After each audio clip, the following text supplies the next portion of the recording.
Moi, je ne vais pas voter du tout, non. Pourquoi? Comme ça, il n'y a aucun intérêt. Je pense que ça ne changera rien. Il faudrait que j'aille dans l'ancien quartier où j'habitais, puis j'ai avec la vieille carte. Je me sens pas prête à voter encore, à donner mon avis. Voilà.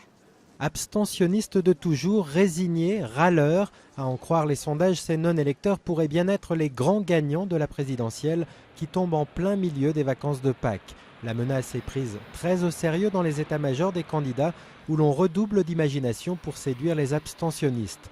Exemple avec ce clip vidéo conçu par les équipes de François Hollande.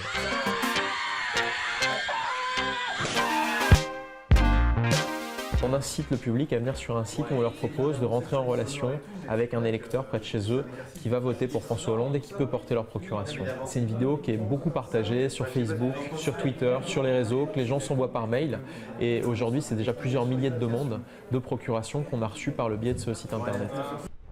Il y a aussi les opérations de tractage, d'affichage et bien sûr de porte-à-porte adoptées par de plus en plus de candidats.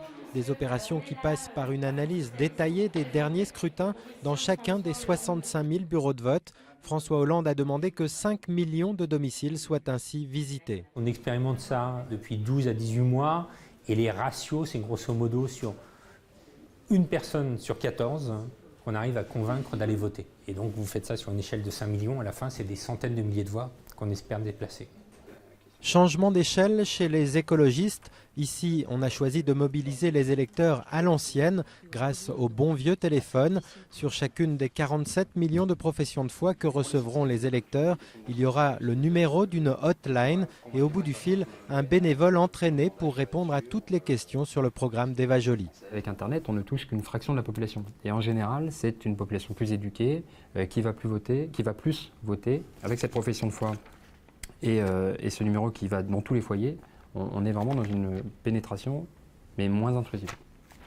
De son côté, le ministère de l'Intérieur a fait imprimer 100 000 affiches et 1 million de dépliants sur la procuration. Reste à savoir si tout cela suffira à convaincre les abstentionnistes.